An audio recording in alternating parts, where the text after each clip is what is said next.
Hey, good morning, everyone.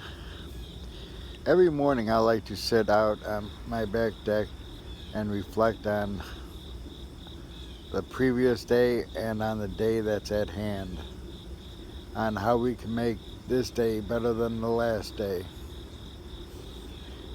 So I just like to sit out here and think a little bit because we have so much work that needs to be done,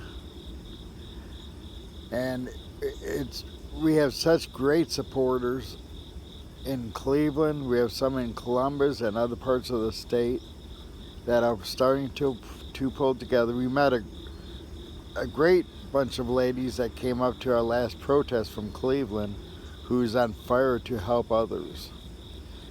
And we all have something in common. Either we were incarcerated or a family member is incarcerated or a boyfriend, girlfriend, aunt, uncle, whoever it may be. It doesn't make any difference, but those people need our help. Um, some of them are not getting the proper medical that they should receive. Um, some is being harassed by officers, including sexual harassment that we've been getting complaints on.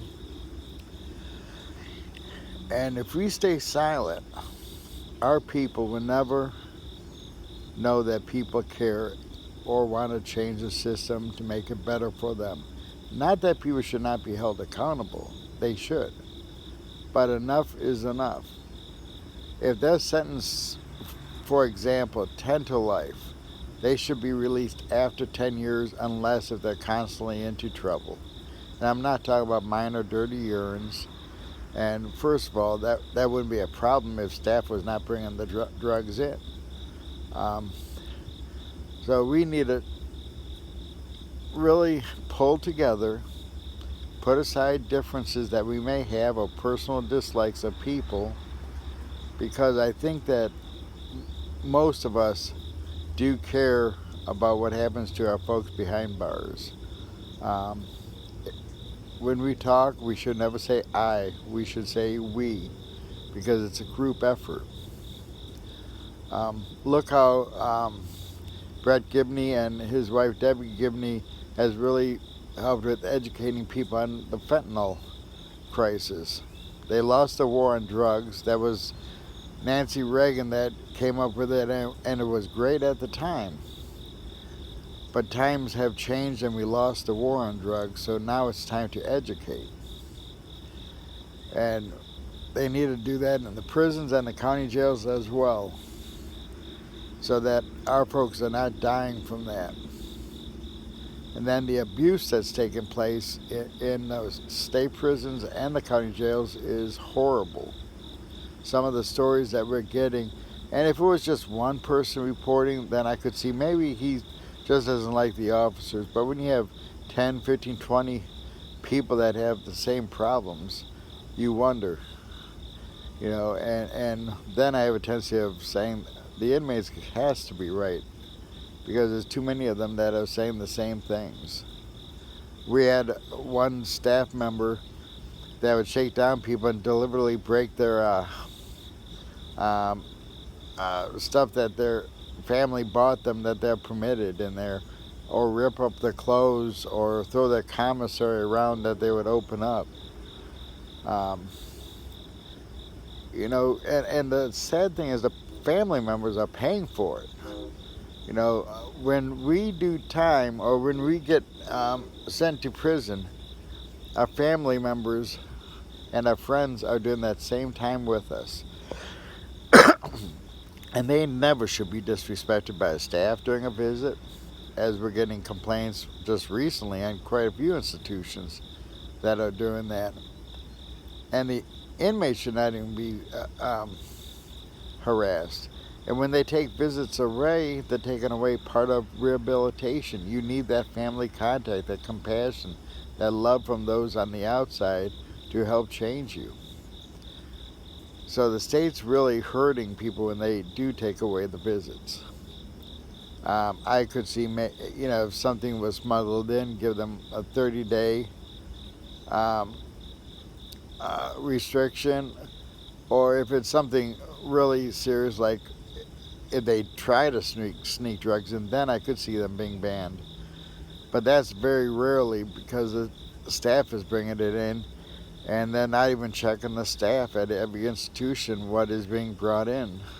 If they have those dogs that can sniff drugs periodically at different institutions, I'm sure they're going to catch people every time. There was one institution where they found dope underneath the officer's hat. Another one found it underneath the bun of his hamburger.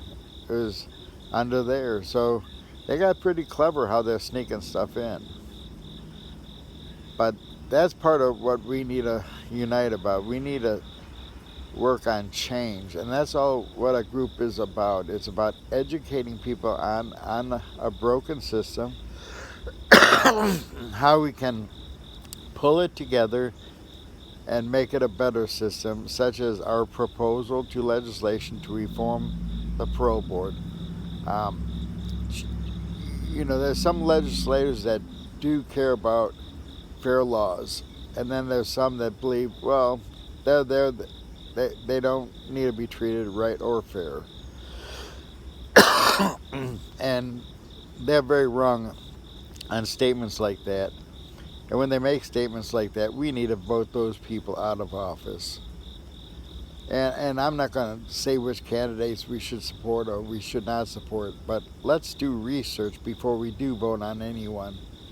And let's see where they stand on our issues and on civil rights, and are they willing to treat people right and vote for fair laws for people to give them a second chance.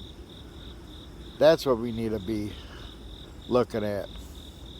We don't need to be sitting here and arguing with each other. That's not going to help the fact. That's going to bring down people, and that's not what we need to do. We have such great people that we're working with, and people with compassion.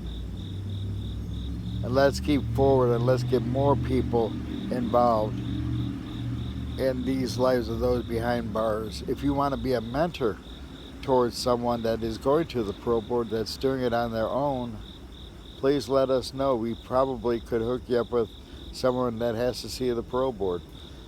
Going to the parole board is very scary for the inmate and family members because you don't know what the outcome is. Our saying has always been is hope for the best but plan for the worst. Then our hearts won't be broken so much. But the steps that people need to take when an individual does go to the parole board is about 2 months before the inmate's parole board hearing, the family should set up a meeting. It's called a family meeting, that they will meet with a parole board member. They will come to your city to meet with you, major cities I think. I'm not sure if it's everyone. And you have a chance to present your side to that person. It might not be a parole officer, it might be parole board member, it may be a hearing officer.